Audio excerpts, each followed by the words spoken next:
All right, still the program this morning on my TV. We told you earlier that our security experts will be in the studio to share more light on the attack that happened in Edo State. Before we actually went on air, he was talking to Vivian and said we got it wrong from the very, very beginning. Well, let's listen to him. He is Isaac Jonathan, a well-known security consultant and experts. He's been here several with us and other sister stations here in Abuja. Very good morning to you.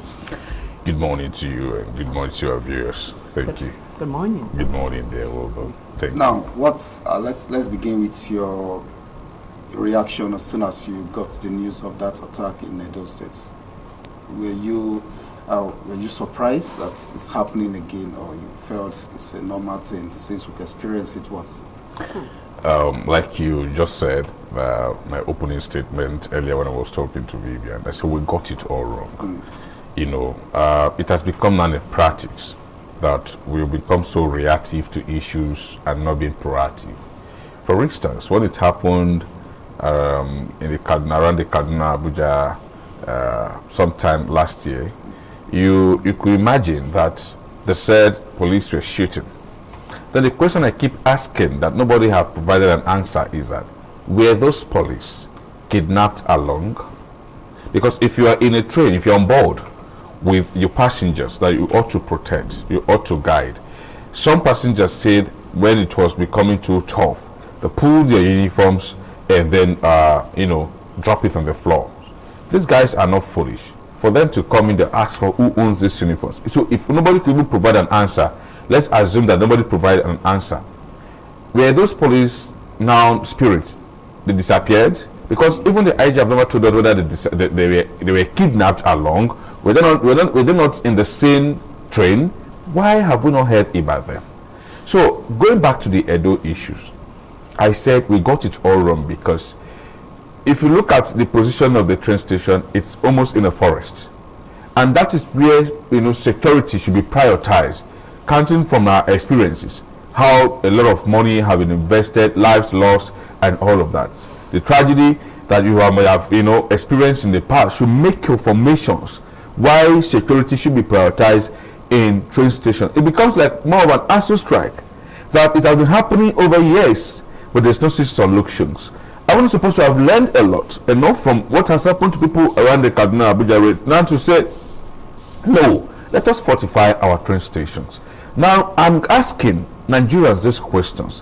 What have we done differently to expect a different result? Well, we saw some security improvement at the Kaduna train station from Idu. Yes. Before you board trains, you're supposed to show your NIM, Yes. other gadgets that were put in Yes. place to ensure that people who board these vehicles, and then very high numbers of security personnel now accompanying. That was on the opening.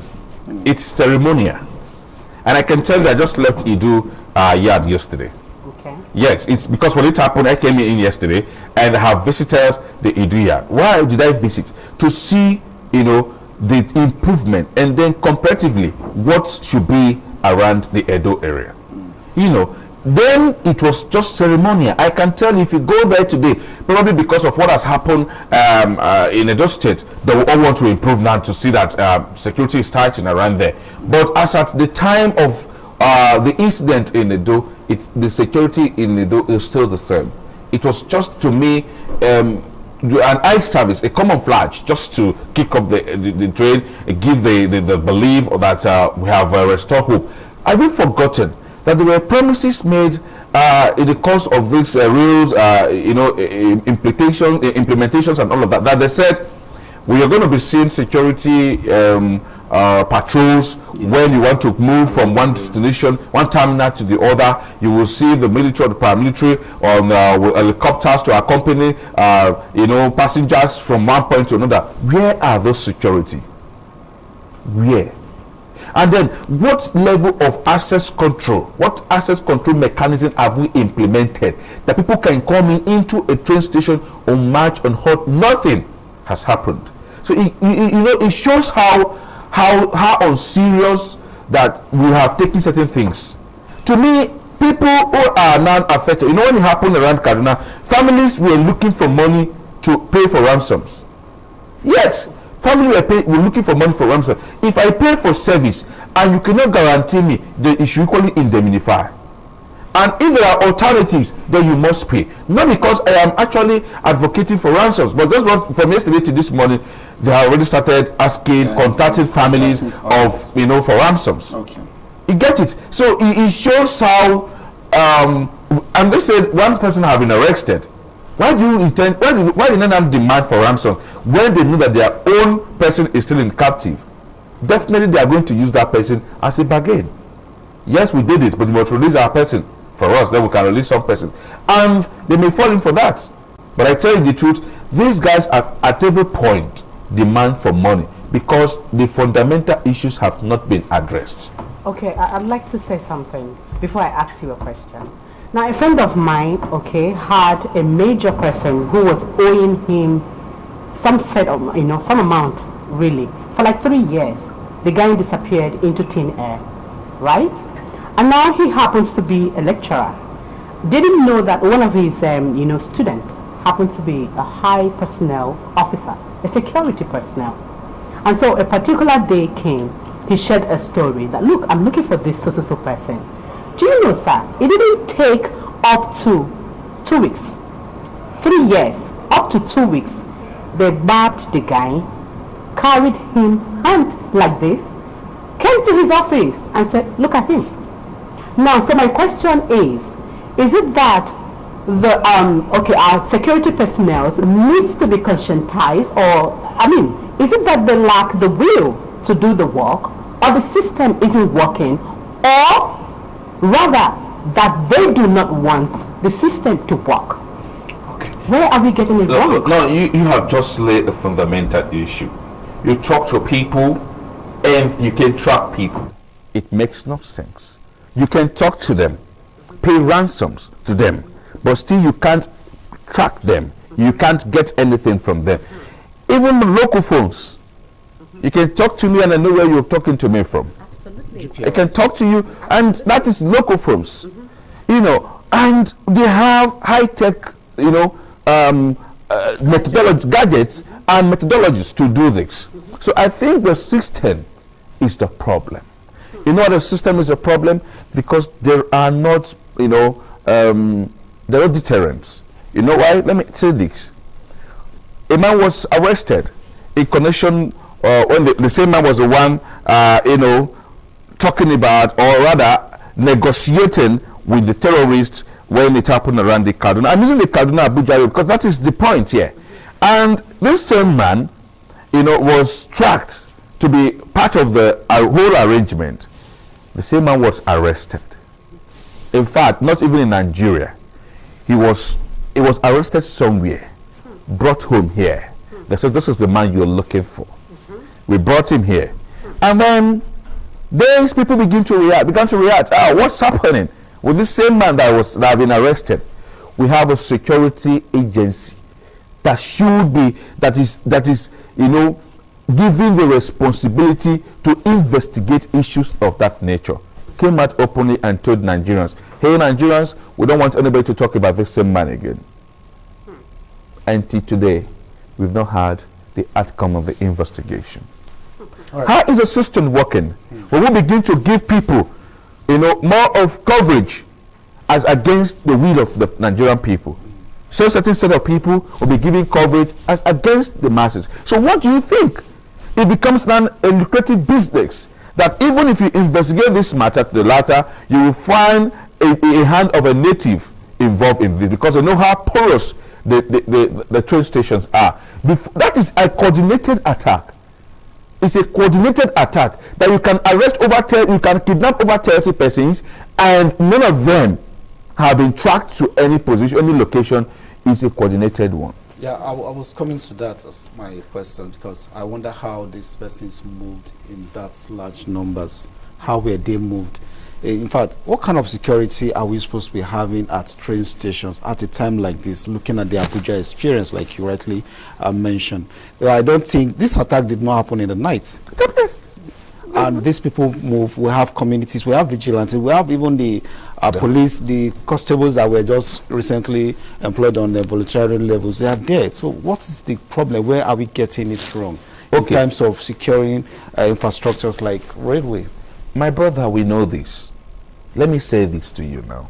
Even in your house, there's a local vigilante that moves around in the night, right? That's right. Then it becomes our own responsibility that when we see something wrong, we ought to report it to the authority, appropriate authority. Nigerians have been doing their best in that regards. We must give Nigerians the accolade of performing in that duty. I'm going to cite instances why I say we should give them that accolades. But then, you have a train station not far from a general hospital. This is where lives, even dead bodies, are kept. Do you know that it is also the right? It is also right for us to protect lives and even the dead. Yes. Why is this so? By the time you refuse to protect even the dead, and you go to the morgues today and you said even the person is dead but has been moved away, it gives you restless time that the person that is dead, the body cannot be found anymore. So you can give the person the befitted burial you want to give. Even also, this is a hospital not far from the train station. So I can tell that there's not even security in that hospital, because if there is security in that hospital, for people to be shooting sporadically, they should have responded to that emergency. That should become an oversight of the security in that that hospital. Why am I mentioning this? So that they can hear, and fortify their own hospital, that their hospital have no security. Are you understanding me? Now, going back to your question, we got it wrong when the level of the technologies that we ought to deploy to those train stations are not there. Are you in me? For you to even access the train station first, these guys did not, it's not a case of they disappeared and entered. There must be some end there that is not well tied up, that they came in. So we need to bring in access control tech to know those that are coming in and those that are going out. If you are not boarding, why would you enter the train stations? Now, how did they gain entrance? Shows that there is no security manning that entrance, because if there is security, they ought to have raised alarm. There should be a little bit of confrontations before this happened. But none of that was done.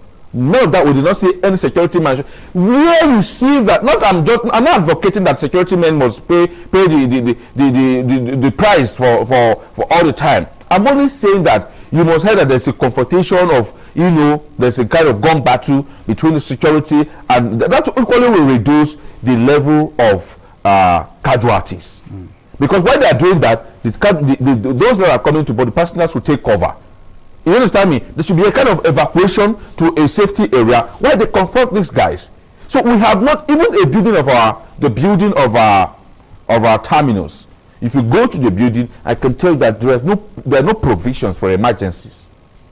There are no provisions for emergencies where you can exit, you can evacuate passengers to maybe an emergency room that either fortified with bulletproofs kind of doors, that it is not easy for you now to break in there. So when you are not with an emergency, what they need to do is just to evacuate the passengers to that safety room, and then they confront these guys. So even if you are going to injure anybody, it's definitely not the passengers. It could be the security at the point of gun battle, not the passengers. We don't have that emergency arrangement in our train stations. All we just need to do is go to the terminal, pay your this and all of that, and you move. So why I am saying this, that we haven't done anything different from what we were experiencing to expect a new result. That is just the truth. We haven't done anything different from what we need to do, or what we have been experiencing, to now begin expecting. You cannot be doing the same thing and be expecting a different result. Okay, sir. The truth is, give it to Nigerian securities one hand, right? They are trying. Just that time will not permit us. I would have, loved to share a brief story as I was traveling. Now, this was, of course, course, we had passed like thousands of security men. We had this woman that was carrying a baby. Of course, older woman. You would least, expect that she would have given birth to that baby. Now, a security personnel stopped our car and asked, woman, is this your daughter? How come? And the woman began to talk, began to spew. My daughter died that gave birth to the baby boy, right? This is one particular security man that walked. So, overall, they are trying. But I want to ask you, as we are rounding off, what would be your greatest advice to the federal government? How can we move past the issue of technology? I understand Nigeria is also facing its own bargain, lack of funds and all of that. How can we leverage organizations that are into these big time technology and be able to have the adequate technology in place in our train stations, not just train stations, even in the airport? Because you do not know where the attack is going to come the next. I'm not saying we're expecting it, but we need to guard our places. How can we, what would be your advice, really? My number one advice to His Excellency President Muhammadu Buhari, because he is the commander-in-chief. He takes the glory, he takes the fame, and equally feels the shame. So my first advice to Mr. President is number one. He should be able to identify those that are threats to his cabinet and take them to where they ought to be. Number two, we must, as a matter of urgency, stop a possible means of ransom. If you must stop ransom, that of course means that you are ready for security. Ransom is insecurity. So when we want to stop ransom, we should be able to implement security, put security measures in place. And then the deployment tactics should be, should be in a way that we are not doing it as ceremonial arrangement. Our deployment tactics should be constant. It should be something that works. Not only when Mr. President wants to drive to airport, we see now camouflage of security like flowers arranged from the presidential villa, from the secretariat, down to airport. We shouldn't just be doing that ceremoniously. We should begin to implement it, that it is not just about the life of the president. The life of the president is one life among so many. Are you in me? So we should not just prioritize one life and then, assembly security and they say it's Papa's assignment. Every Nigerian is also entitled to Papa's assignment, so that we can begin to, understand that what we see yesterday, when you go there today, you can still see that you saw yesterday, and that becomes what we call standard.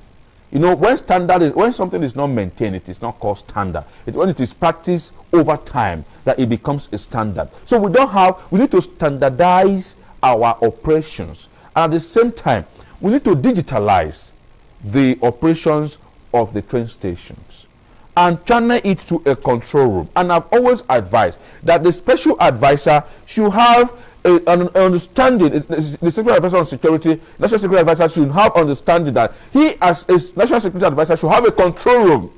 Okay. Do they have a control room of his own? That he can tell what advice will he give to Mr. President when he does not understand what the service chief does.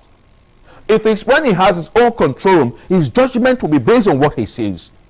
So he should implement certain measures that people now, the service chiefs cannot understand that whatever I am equally doing, he's watching it. He does not have control over the service chiefs in terms of operations. It is what they told him, that what they tells him, that he tells Mr. President. So he has no word of his own. Even when it happened that they can tell that there were security men, can he define that it's two security men? Can he prove otherwise? Was it there? It is only when he has, a kind of a view of what is happening in those areas, those strategic areas, that he can. How many train stations do we have in Nigeria? He can just decide to digitalize it, and then have a channel of those train stations in his office. He can even view those that came in, how they came in, and all of that. You as an individual, I have said it, you can be in your house and still you can even be in the office here and still know exactly what is happening in your house. Is that not so? Fine, thank you. Now, even as small as some churches, I'm not commonizing the strength of the Holy Spirit. But I'm only saying that the level in terms of resources that they have, little resources that they have. Churches today at the national headquarters, share in the churches, and then zoom different locations, different branches of their church, and to see how services are going. This is just organization. That we were talking about government. This is just religious body under the same government. And we're talking about the federal government that have all it takes. All it takes. All we now do is borrowing. You know, and these borrowing are not invested into resources like this. If we have done that, I tell you, Nigerians will enjoy this country. We just have little to manage. So where am I? How many are we that we cannot manage over 200 people? So if God blesses us and we're about 800 million, what will we be talking about? All right, thank you so much for your time. Yeah, we don't have much time. He's listening. Thank you. We've been saying it, and I pray so much that they will change, because we said it during the Abuja train attack, nothing was done. We just, as I speak to you, the managing director of the Nigerian Railway Corporation is sitting in his house eating breakfast. So as I speak to you, I know somewhere the Minister of Transportation, he's still somewhere relaxing or talking. So they are not putting this advice into implementation. And I am saying that if they have done it, we would have seen it. No, I'm saying it. The thing is, in as much as I'm not, we are not here as their spokesperson, I listened to the NRC man, the managing director. Yes. Look, he was extremely broken. Oh, no, that was the same broken moment we found on AIT the other time, or sorry, other stations. We are saying that when there are no consequences for compromise, then there is nothing to be done. Are you in me? There is no consequence for incompetencies. Then there's nothing that people will learn. When you have seen that 1 life, 2 lives, 3 lives is gone, hey, gentlemen, walk away. Bring in another capable to manage this discussion will linger for a very long time, so we may just have to let you go here. And thank you so much, and thank you to Nigerians.